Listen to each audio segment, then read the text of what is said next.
This week's episode is brought to you in partnership with Zero Procure, who are here to make procurement simple.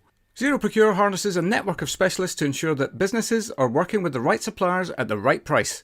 Hospitality Meets is delighted to partner with the Zero Procure team and their network to help keep this podcast accessible and free to listen to. Please get in touch with them for a chat. Just click on their link in the show notes or visit their site at zeroprocure.com/podcast. Welcome to Hospitality Meets with me, Phil Street, where each week we take a light-hearted look into the stories and individuals that make up the wonderful world of hospitality. Today's guest is Douglas Waddell, Operations Director at the rather stunning Handpicked Hotels. Coming up on today's show, Douglas tries to recruit Phil. Look, you're a bright lad, whatever. Why don't you just do duty management for us for the summer? Phil has a go at a hospitality legend. That Stephen Carter's got a lot to answer for. And Douglas turns into a dog. Thank you so much. We got there in the end. We've been trying to do this for a few months, haven't we? All that and so much more as we chat through Douglas's story and journey to date. Douglas is as passionate about hospitality now as he was when he started, and his story is another great example of what can happen when you apply yourself and be alert to opportunity. It's exciting times for Douglas and his teams at Handpicked Hotels, and I'm incredibly grateful for his time. We're here each week telling the stories of the amazing people within hospitality, so please don't forget to give us a like, share and a review on whatever podcast platform you're listening. It really does make a huge difference. Enjoy. Hello and welcome to the next episode of Hospitality Meets with me, Phil Street. Today we're back in hotels and I'm once again joined by a very familiar name to anyone who works in the hotel industry in the UK. That is none other than Douglas Waddell. Welcome, Douglas. Hey, Phil. Thank you very much for having me. You're very, very welcome. How are you? Do you know what? I'm good. I've just come back from a week off. I went to wait for this. I went to Dumfries and Galloway. Very good. So very nice time. Just reinforced how beautiful Scotland can be as well. So I'm feeling energized and suitably ready for the challenges ahead. Very good. Well, there's nothing like a break, right? I mean, I think certainly there was a period there of my life where nobody really talked about breaks. Breaks were bad, but without them, you can't operate at your optimum, can you? No, I think it's really important that you allocate time to recharge, to recover, all that sort of thing. And when you're doing it, you do some quality thinking as well. It's interesting. My passion's cycling. So when I'm out on my bike, I'm recharging, but I'm also thinking about stuff. And and I think we've all become much more acutely aware about well-being over a period of time. And I think the pandemic has just magnified the need that not only as an industry but as a nation we need to make people comfortable talking about well-being and comfortable taking their holidays and all that sort of stuff. Really important. Yeah, really I important. could not agree more. And I think for those who are only listening, Douglas has got a bike right behind him, as if to kind of solidify the point that one of his passions is cycling. So very, very good. Nice bit of product placement there. Absolutely. The Trek boys would be very happy. Yeah. Very good. Where are you actually based, Douglas? Because we'll come on to your accent in a minute. Of course, I hear a small Scottish twang. So I live now in Stratford-on-Avon, and I've lived in Stratford-on-Avon for the last 20 years. Throughout my career, I've just sort of been working, gradually getting south, and I kind of got to the Midlands, and that was about as far as I got. But we live in Stratford, which is a great place. And if you think about it, doing any form of national job, then Stratford's right in the middle of Britain. So it's very accessible and it really works. Yeah, absolutely. Yeah, and where do you hail from originally? So it's interesting, you go on about my twang. So basically I was born in Grangemouth. I then moved to Greenock, and then my formative years were in Stirling. So I've got this expression that my accent's a bit bastardized, east-west mixed up, So, and then having been in England, I've worked in England pretty much of my 34, 35 years, 30 plus has been in England.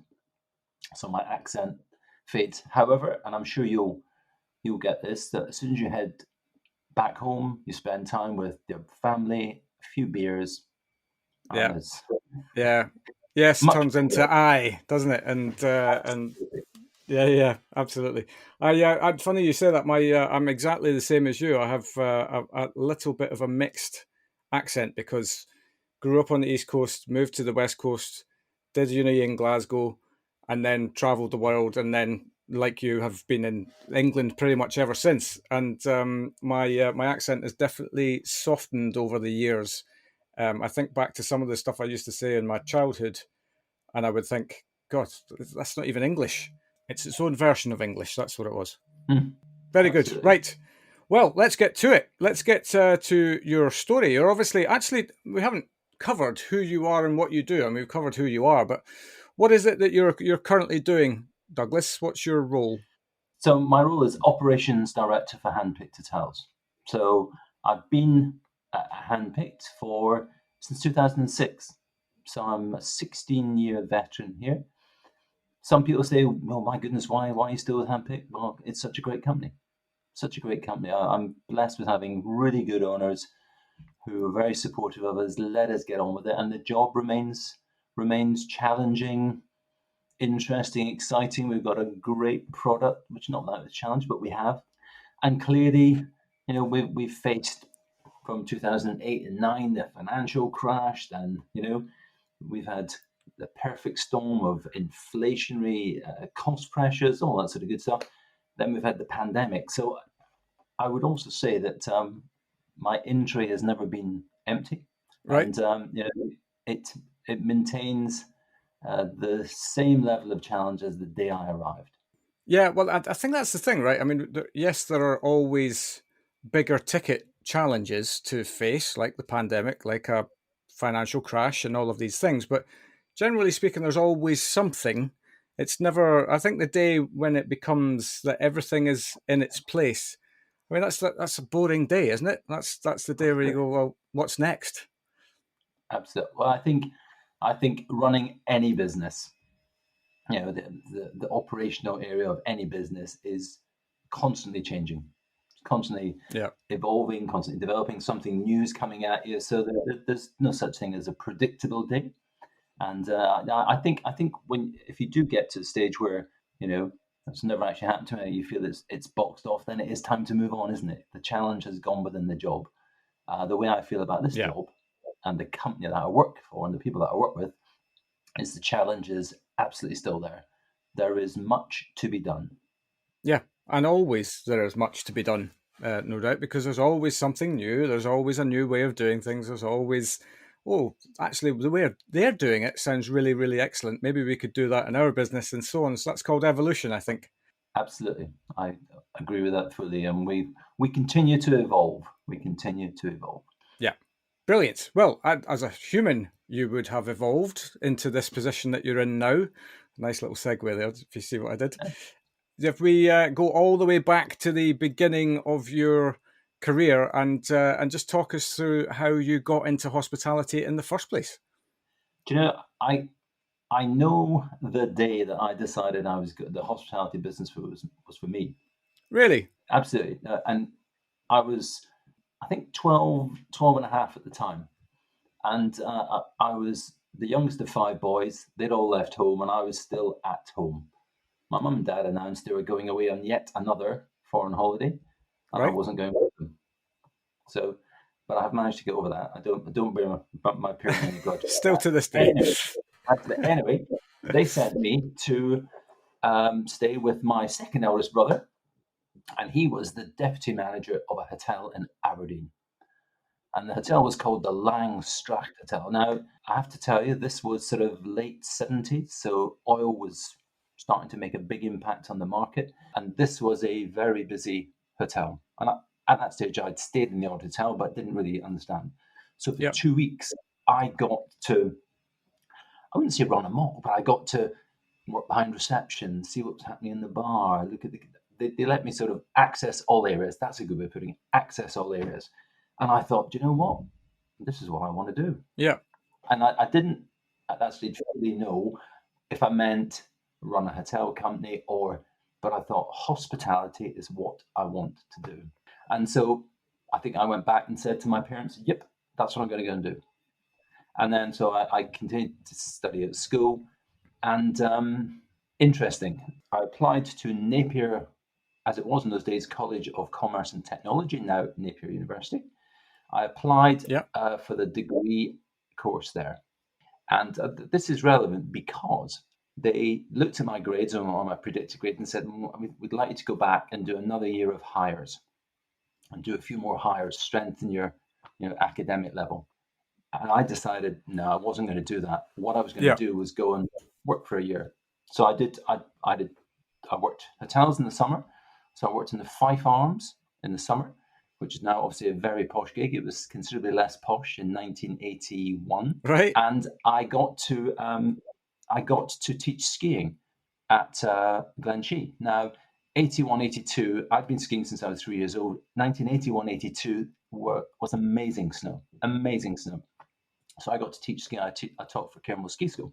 And the reason I say that is I genuinely think that I learned to build good rapport with people. When you're teaching somebody to ski, and you, as an instructor, you're teaching kids or you're teaching adults. So you really get to, and I'm sure that helped shape definitely my people skills. Yeah. I think also the other thing that probably helped shape my early leadership skills was rugby. I was always the captain of the rugby team or pack leader or whatever. And I think that helps you get used to leadership, to, putting your arm out and people, come on, let's get on with it, all that sort of stuff. So yeah, it's funny, isn't it, that like all of these sorts of experiences that at the time you don't really give much credit to. Probably you're just, this is what's in front of me, this is what I'm going to do. But actually you don't realize what an impact that's having on you in terms of the type of person you're going to become, the type of leader you're going to become, and all of these things. It's actually something that we should probably, as leaders ourselves, give a lot more focus to in terms of how do we create the next batch of world-class leaders. Absolutely. I think you can start to shape as an individual throughout your teens and before you're actually active in the business environment. And there's so much more to leadership. And I think, understanding people, being able to work as part of a team, all that sort of stuff, such important building blocks for people going forward. So we might be on something, Phil. There could be a good book in this. Here we are. Or let's start our own university of future leaders or something like that. I'm actually writing that down. So then after, it's really another thing about when teach skiing, I loved it. It was fantastic. However, I thought to myself, I've got to get out of here or I'm going to get stuck. I'm going to be 40 or 50 still doing this. Not that there's anything wrong with me, but I thought I've got to, because it's a great lifestyle. Yeah. And even back in those days, you could do winter in Britain and or Europe, and you could go to Australia, New Zealand to do the British summer, i.e. their winter. So you could do it all year round. Yeah. Anyway, I went to Napier and I did the HND. I didn't get into the degree. I did the HND, but you know what? I smashed it. I got best student award, all that sort of good stuff. I felt very comfortable in the learning environment. And interesting, I probably excelled more in a sort of college environment than I did in a school environment because it suited me better. But that's probably got a lot to do with the fact that you're actually now, you've found something that you really connect with, because obviously going to school is a very general experience, isn't it? It's about, I would imagine, this is why the curriculum was put in place in the first place, is to give people as wide a snapshot of society as they can in terms of these are all of the different types of skills that you might need in your life. Do any of them resonate with you closely? Some of us go through that whole experience and go, none of these resonate closely with me. And I'm talking about myself in that process. But then you find a subject matter that you really care about and that you actually think, I want to learn more about this. Then the learning experience becomes completely different. I think you're absolutely right. If somebody tried to teach me about sociology or psychology at school, where I couldn't fully understand the practical application, but when I went to the college environment, I saw practical application about how it could work. Yeah. So I'm absolutely with you on that. I'm with you. Yeah. So the funny thing is, I think also throughout my life, I've been pretty lucky. I was kind of lucky to get the ski instructor job, that helped me. And being a student, because I was the typical student, playing a lot of rugby, drinking beer, all that sort of good stuff, not particularly organized. And I remember the term had finished and I thought, oh, I need a job. I need a job. So I went and looked at the notice board and I saw Forth Bridges Moat House Hotel looking for a receptionist. Right. So I thought, okay, and it was a former alumni guy of Napier was there. So rang up, interviewed, got the job, receptionist. And that was a lucky break for me. And my luck got even better because a lady there ultimately became my wife now of 35 years plus. Wow, fantastic. That was a result. But also it gave me access to Queen's Moat as the company. Now, back in the day before they had their troubles, Queen's Moat were a rapidly expanding company. And, I went, although I started as a receptionist in a summer job, there's also a thing about the hospitality business that somebody's downfall is somebody else's opportunity, just a fact of life. So I've only been there a few weeks. Yeah. And you've experienced it yourself probably. The front of house manager got fired. And so they came to me and said, look, you're a bright lad, whatever. Why don't you just do duty management for us for the summer and the odd reception shift? So they trained me, etc. I started, doing duty management in a 108-bedroom hotel as a summer placement job. It was fantastic. And so then I went back to complete my final year, and they rang me up in October and said, we'd like to offer you a full-time job. So I said, oh, I can't start until next year. They said, well, keep it open if you just work at weekends for us. So they kept the job open, and as term time finished and I finished my exams, I started there as assistant food and beverage manager. So straightforward role, good scale hotel, 108 bedroom. I could learn, I could experiment, I could practice. And within 6 months, they promoted me. They gave me the front of house manager job. So I was in charge of housekeeping, reception. I should also declare that I became my now wife's boss. Interesting. You either work with your wife, partner, or you cannot. Fortunately, we could, because it was a myth that I was in charge. Anyway, everyone knew that and appreciated that. Of course, she was in charge. So there you go. Of course, that goes without saying, doesn't it? Yeah. And I ended up with 3.5 very interesting years there. Ultimately, became deputy GM, and that gave me. The good thing was the general manager there really encouraged my development, let me get on with things. It was fantastic. So I was very fortunate to work with people who trusted me to get on with things. And clearly, yes, I made mistakes and all that sort of stuff, but it was just, I saw good leadership from an early opportunity. And that probably that formulates your own leadership style as well, I would imagine. Absolutely. I think if you speak to people that have worked with me, and there has been a few that, as you say, you can't do as many years in the industry without having a big stable of people that have worked with you. Yeah. They would say that about me. So, I encouraged personal development. Clearly the role models that I've worked with, and I've been very fortunate, the best is yet to come. I will talk about Stephen Carter at some stage in this podcast. Oh, not again. I know. He is like, I don't know. Everybody is. He seems to have touched so many people in our industry, and absolutely. I think I've said.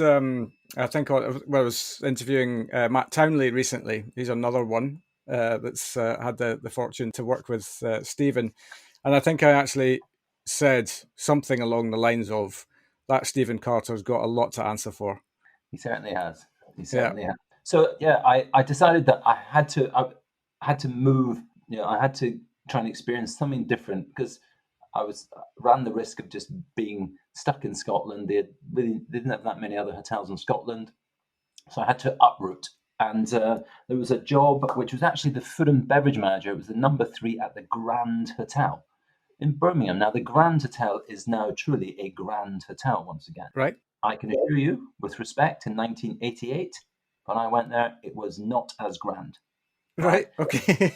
It was not as grand. It was a tough gig. I was there as a number 3, but 3 really sort of exciting things sort of opened up for me at that stage. I got to experience a big city centre hotel, It was 175 rooms, right in the city centre of Birmingham. Big banqueting, well, comparatively speaking, banqueting for 300, lots of meeting rooms, all that sort of good stuff. So, from my own experience, really, really good. I think the other thing was it was a multicultural team, management team, colleague team. Birmingham was totally different to Scotland. So I learned to understand that and understand the nuances of it. So I think that really stood me in really good stead early doors. Yeah. So that was it. Then I went on the general manager assessment centre, got the opportunity to do it, and I did really well at it. And that presented me with an opportunity to do something else. And the third thing is, and this is like the Carter hour, but I met Stephen Carter. So he was running the Holiday Inn in Birmingham, and he and I met for a cup of coffee because he'd been tapped up to go and run Moathouse International in Glasgow for Queensboat, and he wanted a resident manager.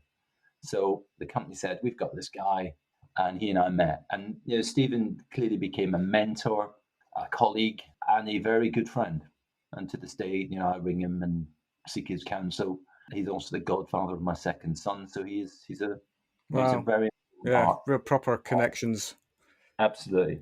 Yeah, I think I'm going to have to, with the podcast now, start before I interview anybody going, have you ever come across or worked for Stephen Carter? And if the answer is yes, right, I'll park you for this season and we'll come back to you in a couple of seasons' time. But no, I mean, fair play. I think it speaks volumes of the man that he's clearly somebody who, one, was in the right industry for a start, but two, just had the right kind of leadership to be able to bring people on and maybe help them identify something in themselves that they didn't quite yet have the confidence in to help them get there.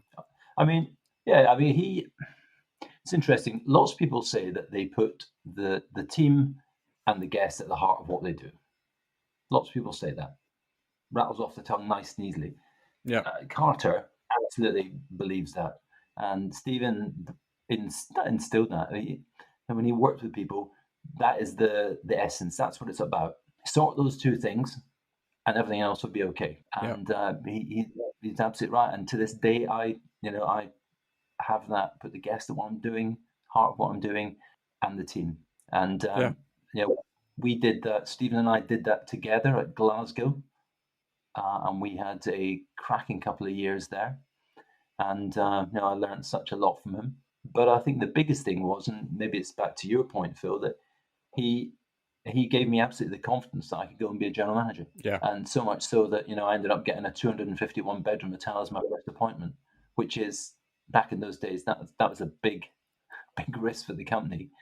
Now clearly I was number 2 in a 300 bedroom hotel, but they gave me a 251 bedroom hotel in the city centre. It's still a big hotel. Absolutely. But what I did do with Stephen was I took the essence of what he did, and to this day when I'm developing people, those are the sort of things I'm talking about as well. So his mantra or his reason to operate is still alive, and I know that lots of my colleagues who went through a similar school testify to that. In fact, I go back so far with Stephen that he didn't have that little Scots accent he's got now. He had a much more Yorkshire accent. He's now got this little Scots twinge. Have you? Yeah, well, I was actually surprised to hear that that's where he hailed from originally when we had our chat, because he's now got that wee East Nook, as he calls it, twang. But anyway, this is not about Stephen as much as he's already had his time on this show. So, but no, I mean, we tip our hats to him and thank him for his input for sure. But then you got your first GM's appointment. Yeah, to Liverpool, and it's not everyone's choice back in those days about wanting to go to Liverpool. But I looked at the opportunity and thought, wow, this is a sleeping giant. 251 bit. Unfortunately, it's no longer there. It got knocked down to build that lovely new shopping centre. However, it was a great opportunity. And the hotel was unloved by the group, unloved by its team members. But there was a lot of love in the city towards it. It was always a popular hotel. It just needed, somebody to grab it. And I think I rebuilt the hotel, but I don't mean from a bricks and mortar perspective. I meant from a people and a culture perspective. And by doing that, we then drove the performance of the business. And by doing that, we then convinced the company, Queen's Moat, to spend, and they spent, I think, between £8 and £10 million on it. Now, I'd moved on to do something else at that point, but, that's what we did. And one of my proudest achievements would be Liverpool, and some great people, great stories about Liverpool. And my wife didn't want to go there. Maybe we'll come back to that. Yeah, well, didn't want to go there in the first place and didn't want to leave. We had 3.5 fantastic years in Liverpool. Yeah, and it also probably highlights as well this concept that we all, as you've said yourself, and I 100% agree with what you're saying around the fact that you look after your team and they will help look after your business. You can have the most beautiful property in the world, but if you've not got a great team within that property, then it's kind of soulless, it's lifeless, it's got nothing. But by the same token, if you have a property that's run down and you have something that's really not at its best, then you run the risk of your team not feeling like they can engage with it, or they're not proud of what they're doing. And I always remember hearing this of all people, from Russell Crowe, the actor, who he owned the Sydney Rabbitohs for a while in rugby league. And one of the first things that he did to restore trust and faith and pride in the badge was to effectively give places a lick of paint. They restyled the uniform and the kit and all of that stuff so that whoever was involved with the club at least had this, they're trying to do something here. So I feel like I want to come along on this journey. Well, do you know what? It's interesting. Although we didn't get lots of big money spent on the hotel, one thing I decided from day one was I was going to improve the basics. And so by basics, I mean changing rooms, staff canteen, staff food, just the behind the scenes stuff, because they were grim, truly grim. Right. And I do remember that we made such a difference with tins of paint, bit of wallpaper, saying to the chef, I want the food to be better. I want a proper salad bar. Doesn't cost, do you know what I mean? It didn't cost, wasn't millions of pounds. And then just making sure people have uniforms. It's interesting. It's one of my pet frustrations to this day is uniforms still across our business. Still aren't good enough. Yeah. Still aren't good enough. But I think putting on a good uniform, you have pride. If you then go to get some decent staff food, you enjoy your job. All the basics. Really, really important. Really important. Yeah, yeah, and it makes them feel like that you care about them, and that that actually while you're here, we're going to look after you. No, and so Liverpool was genuinely where I could a hotel of scale I could experiment with. I rebuilt the commercial model around films. So the hotel used to have a tourism group base, but in the early 90s, Liverpool was a very cost-effective way of filming London locations. Really? That's very interesting. My key client was the Liverpool Film Institute. Right. And we did In the Name of the Father, Daniel Day-Lewis. They were there for weeks. The thing about a film crew, it's solid accommodation, great numbers of people, all that sort of good stuff. So there was, you could build that in and just infill bits on top of it. So we changed the commercial model of that hotel on the back of films. So yeah, but I really learned, and I think I'd always been strong in the P&L, but when you've got your own P&L, i.e. you're the general manager responsible for it, you get even closer to it. And P&L always to me is a bit of a roadmap. We've done something. Okay, is it working? Oh, let's tweak it. But exciting, and also big numbers. Big numbers for your first property, and we really transformed the profitability of the hotel. And going back to that's why they then agreed to spend £8 or £10 million, which for Queen's Moat was an awful lot of money. Right, yeah. Well, and also I guess it in some ways, if you weren't already on the map yourself, you had definitely put yourself on the map with the company in terms of, okay, this guy knows what he's doing. Yeah. Well, they demonstrate that because they then wanted me to go to a hotel. Now, it's interesting you said about a really nice product. So they wanted me to go to the Stoke-on-Trent Moat House, because the GM who'd done the pre-opening had left, and they wanted somebody to go in. And I think it's fair to say there were team problems in that property. Right. But you know what? It was a lovely, lovely product.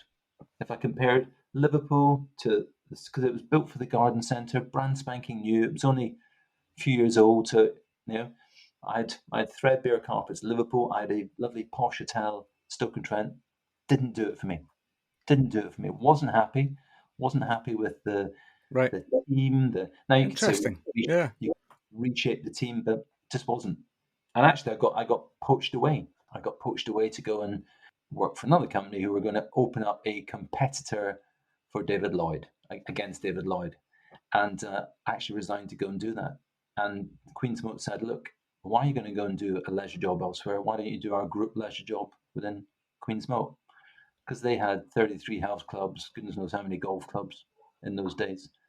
So I set up the health club business for Queen's Moat. So when I joined, it didn't have its own line in the P&L. It was telephone, other, health club, and spa all lumped together. My first objective was to get a separate line in the P&L for it, which we did, and make it a standalone. No, seriously, I mean, it was just lumped in with telephone and all that sort of other stuff. So it became a standalone business and accountable, and we delivered that. And the great thing was it was my first corporate job. So I was supposed to being a general manager on property. I was then running a region, but it was a big region. So that the clubs reported into the GMs, but I actually had a key role. And the biggest skill that I honed then was influence, because you visit a hotel, right? You can, and if you're at my level as I was, you have to influence people to do it. You have to influence the general manager to get on board. You can say to the club manager, "Here's the right way. I think we should do it this way," but you have to influence people. And I think I became pretty good at it, because when you get back in your car, you're not there all the time to do it. So you've got to get them to buy in to what you're trying to do. So, much more the importance of influence, the importance of getting people to buy into the vision, really, really, really important. So I think it prepared me so well for, as I became a more senior executive. Also gets used to traveling around the UK, schlepping around in a car, on planes, all that sort of stuff. Really important. And I used to get, regular access to the board and the PLC board. And I managed to convince the PLC board to spend, I think it was four. They were going to do 4 new build health clubs. Once again, in a relatively cash-strapped company, based on external membership and the impact on weekend occupancy and overall hotel average room rate. So we showed the hotel group that the health club was a key driver of their business. Yeah, which is really interesting, because I think a lot of the time, it's probably changed now in the sense that I think back then, and correct me if I'm wrong, but it was very much around, if you had a health club, it was just a very simple added value to whoever was coming into your hotel to stay.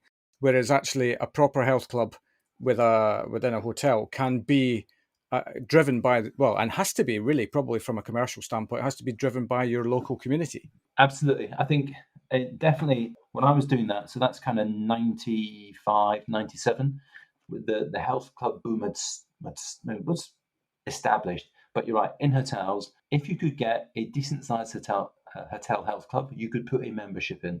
And a membership drives the profitability. This is pre-SPA. I mean, SPA was not really that big then. So it was all about health club membership. Whereas now, health club membership is important, but absolutely the SPA is such an important part of the offering now. So a great opportunity for me, further exposure within Queen's Moat. And I did that for 2.5 years. And then they promoted me to operations director. So they gave me 25 hotels. And put me on the board. And I was happy. I mean, it's really interesting. So even then, I'd been with the company approaching 13 years. But every 2.5 or 3, I'd had a new job. And now there I was, operations director, on the board. Really, really exciting times. I was pinching myself. Yeah, sure. Did you have, was there a moment where you kind of knew that's the next step for me. I want to do that. Or was it one of those things whereby somebody said, oh, do you know what? We're going to be looking for a new operations director and we think you would be great. So I remember I did say to my wife, one of my goals was I wanted to be on the board of, once I started getting the sort of general manager, I said to my wife, I want to be on the board of a hotel company. That's what I want to do. And I think I said by the time I'm 35. Yeah. Yeah. But my boss, I worked for a guy called Andrew Bold and Queensmote, and he was a great developer of people as well. You know, he would regularly say to me, you know, don't you be going anywhere. We've got plans for you. So he would constantly reassure him that something was around the corner. And sure enough, you know, it was. So I went from, you know, GM colleague to the transition to the sort of corporate job of clubs was okay. The GMs got me; they understood my role. Suddenly, another elevation. But you know, people that I worked with in those days, I took it in my stride. Because you know I didn't necessarily go about doing it any differently. And you know, I always treat people as they'd like to be treated. Treat them with respect. So the transition from one role to another came seamlessly. Yeah, that's a really interesting point as well, though, I think, because a lot of people do change when they get a title change, don't they? When you make that transition, as you say, from being a colleague into leadership, something can change within that human being, which is maybe not authentic. Yeah, I've got to say I did try and keep it real. I mean, the one thing that I say to people is I'm just a lot less patient than I used to be. I admit that. It's charged. The more senior you become, the less patient you become. That's, you know, and the way people say, oh, but there'll be people nodding their head in agreement when they hear this. I'm being honest. Yeah, it frustrates me when we don't move more quickly. And clearly I am a hurry up and all those sort of good things. But I'm aware of it, and we do have a chuckle.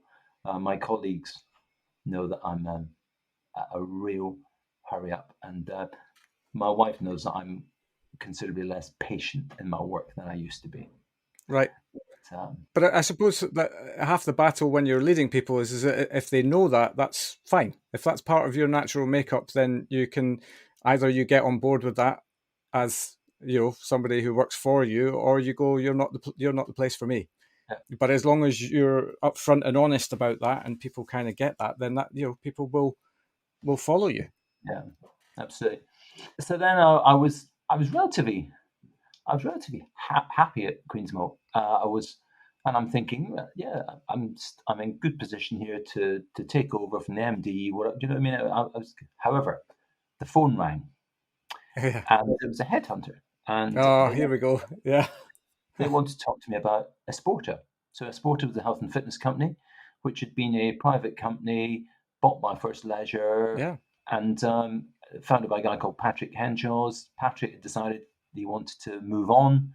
They wanted an MD.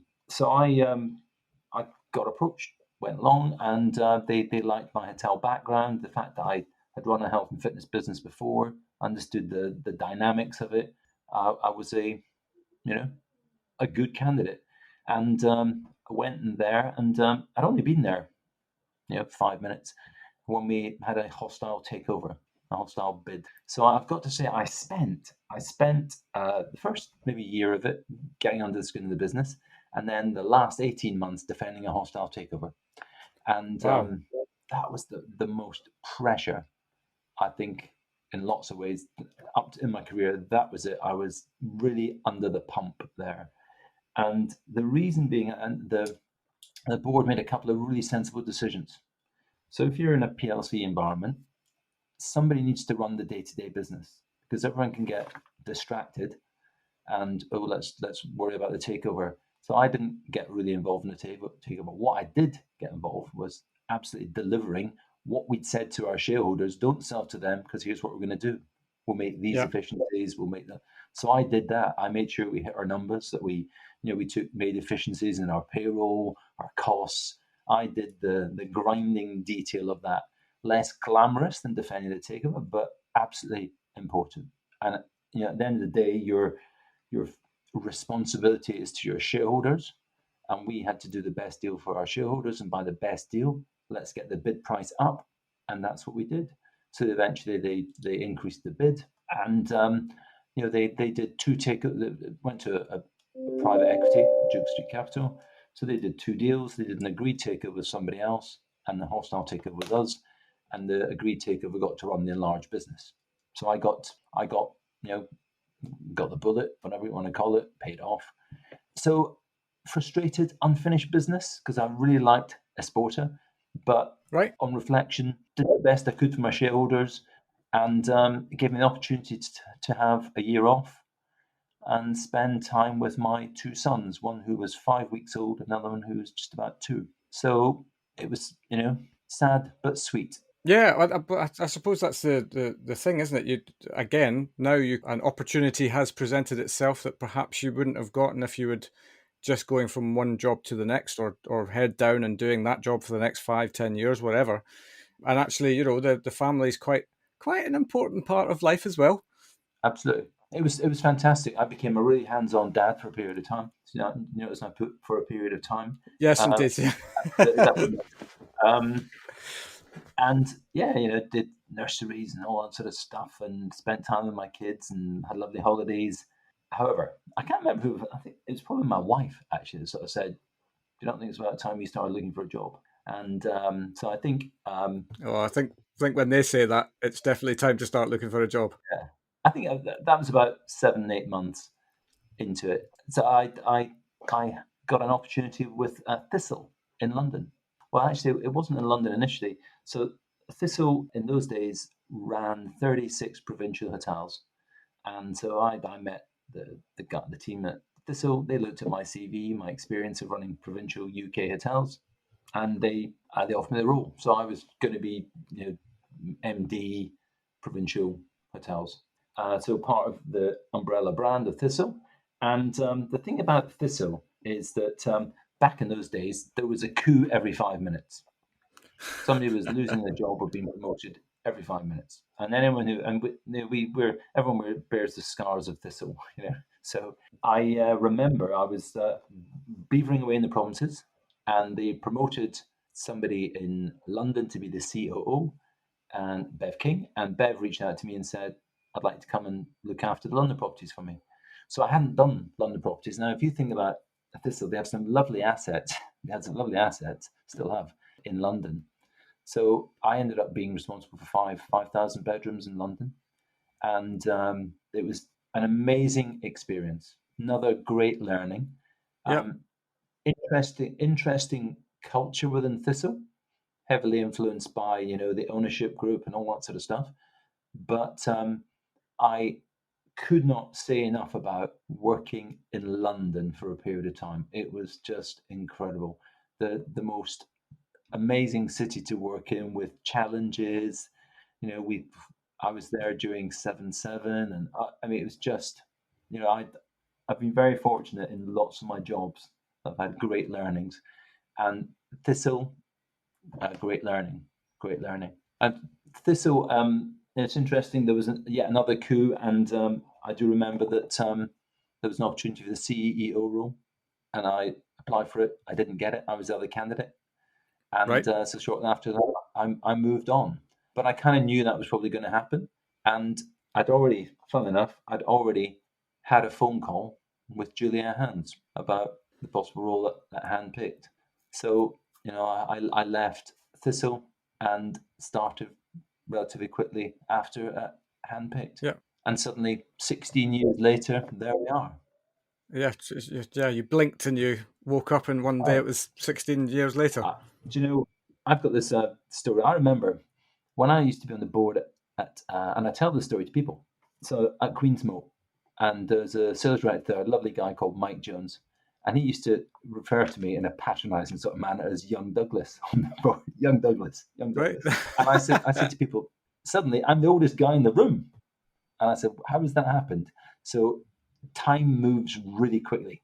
Enjoy every moment in your work and your personal life, because it's seriously, I'm youngest in the room to confidently the oldest in the room. And every time I make any form of TV reference, people look at me with blank faces. So all these youngsters have got this to come. So I know that's a thing now, right? That's absolutely a thing. I'm the same. I spoke to somebody the other day, and I was like, you know that bit in Back to the Future, and they went, "What's Back to the Future?" Oh, yeah, yeah, I know. But yeah, but that's also part of evolution, right? We have to change as well. It's not about the world moves on, doesn't it? And we've got to move on with it. It absolutely does. It absolutely does. It's interesting, and I think the world is changing even more quickly. The pace of change, even Yeah, stripping out pandemic, the impact of technology, and it's just, my father is 92, and he talks about hearing the first radio broadcast and the change he has seen in his lifetime. I mean, he's still up to date, uses tablets and gadgets and all that. It's just amazing. But I actually think the change in technology in the last 5 years. yeah, that's phenomenal actually to contemplate that over somebody's life. But yeah, well, and here you are. You still got a lot to do, as you said. There's always something to do at Handpicked. So what does the next year hold in store for you guys? What have you got in the pipeline at the moment? Well, so it's interesting. We've continued to acquire hotels. So we've now got 21 hotels. So Yeah, we've acquired, even during the pandemic, we acquired another couple in the Channel Islands. So we've now got outposts in Alderney and got another hotel in Guernsey. So they're fabulous. still being integrated to the brand, but with 21, you have real scale. And then our owners are committed to. We've been going about repositioning the brand. Been doing that for the last 2 years, Right. but we've got some additional work that we're going to be doing over the next year to 18 months about what the brand looks like going forward, and yeah, it's going to be exciting. So it's going to keep us very busy, very busy. Excellent. No, that's great. So, from your career so far, do you have any examples of any funny stories that you can share with the listeners? I'm glad you asked me that because I'm glad you answered it like that. yeah, no. Here's the thing. So when I first went to Liverpool. Now Liverpool, and once again, I've been nothing but positive about Liverpool. But when I first went to Liverpool, the hotel had a poor reputation from a theft perspective. Stuff was always getting stolen from the hotel, Right. and there are stereotypes about Liverpool and all that sort of good stuff. And you remember that I said when I first arrived in the hotel, I wanted to improve the facilities. I wanted to try and recognize the people. So when I arrived in July, we spent months gearing up, painting, decorating, improving the food.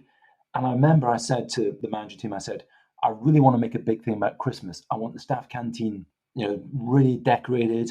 I want a big Christmas tree in the staff canteen. I want the menu to be seasonal. Hopefully it still comes across. I was excited by what we were going to do. Yeah. So lo and behold, the day arrives that the veg man in those days is going to deliver the Christmas trees. So the chef comes to me, really flustered. Oh, Mr. Waddell, he said, not going to believe it. He said, one of the Christmas trees has been stolen from the back door of the hotel. Oh I God. said, you are joking. Because we'd ordered 2 Christmas trees, really big one for the hotel, one for the staff canteen. So the natural assumption was somebody's stolen it. I said to my PA, had a PA in those days, Maggie Parr, lovely lady. I said, Maggie, I want a staff meeting. I want everybody up in the staff canteen. And so they get up and I storm in, right? And you can just imagine body language. And so what I say, I cannot believe it. I arrived here in July. I Yeah. wanted to treat you like valuable human beings. I've painted, I've decorated the canteen. I could see the head chef. He's jumping up and down at the back, trying to catch my eye. And I'm shushing him away. And I said, I cannot believe it. That today we took delivery of the 2 Christmas trees. Chef still jumping under 2 Christmas trees at the back door, and one of them's been stolen already. I'm disgusted with a lot of you. Stormed out. So the chef grabs me out and says, that was very good, boss, but just to let you know, the veg man's just been on the phone saying he's sorry they only delivered 1 Christmas tree. He'll drop the other one off tomorrow. Oh God. So you should never jump to conclusions. Never jump to conclusions about people. Oh, and it's Yeah. amusing Well, and embarrassing, but it was just. And finally, my wife, she was helping out, and she was in the audience, and she said she'd never seen me as animated. And although I didn't accuse them all of being thieves, there was clearly Oh dear, not my finest hour, but I hope that you learnt a lesson. And actually, for me, that's it's stories like that for me that have kind of one of the reasons I wanted to start this podcast in the first place, because I wanted to demonstrate to the world that, people. I've always looked. You've always been somebody that I've kind of known about since your time at Thistle. Actually, you and I had a conversation then when I was working as a recruiter back then. Always knew who you were on the back of that, and it was one of those things whereby, from the outside looking in, you're a really successful hotelier. And I can't hope to know the bones and the ins and outs of all of the things that you've done well and you've done wrong and all of these sorts of things. But what I always wanted to do was just to demonstrate to the world that the people who have made it, in inverted commas, in the world have more than likely made as many, if not more, mistakes than we have as kind of mere mortals. And that's because it comes down to the fact that actually through the mistakes and your ability to pick yourself up from making them, and critically having a leadership team around you that allows you to make them, that's how you become excellent. It's not about being perfect every second day of the week. It's about being able to respond to when things don't go your way. And so for you to come up with a story like that is absolute manna from heaven for me, because that's to me, that's life. That is life right there. And look at what you've become on the back of making, an embarrassing error. In the spirit of sharing, then, this morning I was on a call, on a Zoom call, and we were discussing, and we were talking about incentivization. And so at the end of it, I said to, I was on with my HR director and a colleague, and I said, right, how can we do this better next time? Because we've made some mistakes in pulling this together. And so I think that's really important. And I used a line, I want to try and make new mistakes tomorrow. Nice. And, so even to this day, I'm still learning on a daily basis. It's really important. And I think, people have to encourage an environment where people can make a decision. Yeah. People created an environment where I could make a decision throughout my career. And if you do that, it's giving people the opportunity to grow, and you only grow by getting it wrong. Yeah, I totally. I could not agree more. And no, that's absolutely wonderful, and it's good to see as well that you're still. I don't want to use the words man enough because I can't use those words anymore. But you're still happy to accept that even in this moment whereby you have all of this experience, that I still get it wrong, and so let's show the world that we do get it wrong. But the critical element of that is that we will work doubly as hard to make sure we get it right next time. Yeah, it's really interesting, the pandemic and leadership over pandemic, and we couldn't afford to get things wrong during the pandemic. We had to get it right. Yeah, and it's really interesting. I've reflected long and hard on, and I think we did a good job over pandemic. We did a good job for our guests. We did a good job for our teams. Yeah, that to me is that we operated our hotels safely. We took our responsibilities very seriously. We communicated to our teams regularly, give them good updates, but we didn't rush. And I think this is one thing I learned from early doors, was that there was so much information coming from the government. Some of it was being, I don't want to say spun, but leaked, or here's what's coming. Yeah, and I used to look forward to read the actual statute. So sometimes we would delay for 24 hours until the documentation came out. And I think, it's absolutely important. If you want people to feel safe, secure, you need to give them correct information, correct communication. So I did not want to be jumping the gun and then doing another announcement next day saying we got that wrong. And so throughout the pandemic, we made the right calls. We got the balance between urgency. We need to tell people, but let's just get it right. Yeah. And business, we were using Zoom before, and clearly we used it a lot during pandemic. And I do see a place for Zoom, absolutely do.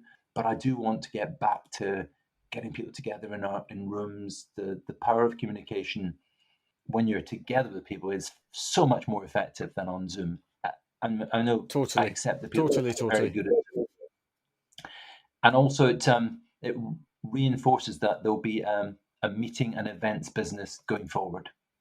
Really important because people need to get together and talk strategy, planning, and so much of it you can do on Zoom. But we had our business leaders together fairly recently. We had them together in Rookery in Cheshire, and it was amazing. 36 hours together. We hadn't been together since November 2019, and it was just good. Did we achieve a lot? Absolutely. Was it much more effective than Zoom? Absolutely. Zoom absolutely has its place, but then the importance of getting people together. Yeah, I know I'm biased being a hotelier, but no, but it's you're right on so many levels though, because it's not just about, I suppose, the hospitality element of that, but actually, it is actually a very, very, if you're together, it's an more efficient use of space and time than trying to do things virtually a lot of the time. You're right. I completely agree with you. Zoom and other platforms are here to stay for sure. And in some ways, they've made things more easy. But what we can accomplish under human contact when we're in the same room, I think far outweighs anything you can do in a virtual environment. Absolutely. Fabulous. Right. No argument for me on that one, Phil. Yeah. Conscious of time a little bit, but before we go, what 3 reasons would you give to somebody who was contemplating a career in hospitality? Why should they come and work in hospitality? So, if I just use my own personal. So, I technically started as a receptionist in a hotel company, and with effort and opportunity, I'm a senior director in a hotel company. I don't believe there's another business like it in the world where you can start, I don't say at the bottom, but you can work your way out. And our industry is littered with people who have gone through the ranks, learning skills. So I think that is it. You can start at the bottom. I think the other thing is, as a school leaver, you can earn as you learn. And I'll give you an example. My youngest son, he was an apprentice chef at one of our hotels. And he's now he's graduated, did his year's apprenticeship, stayed on. He's now not kicking the pants off at junior sous level, and he's going to be 20 next week. And he Fantastic. We licensed him to work at weekends properly when he was 13, 14. So so you can earn what you learn. And I think university is not for everybody. So I think that is a really important message that we need to do.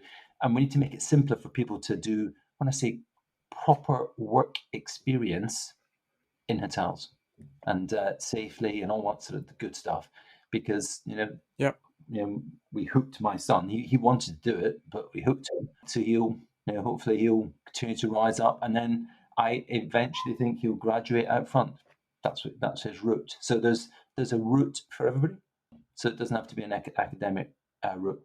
And the other thing is that you get to work with some great people in our business. So if I just give an example, not only have I worked with a great selection of people, I have met the most amazing array of guests throughout the years.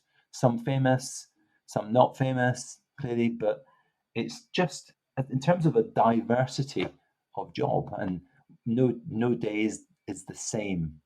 So for those 3 things, absolutely, I would recommend it. So much so I recommend it to mom and family. So no stronger advert from that.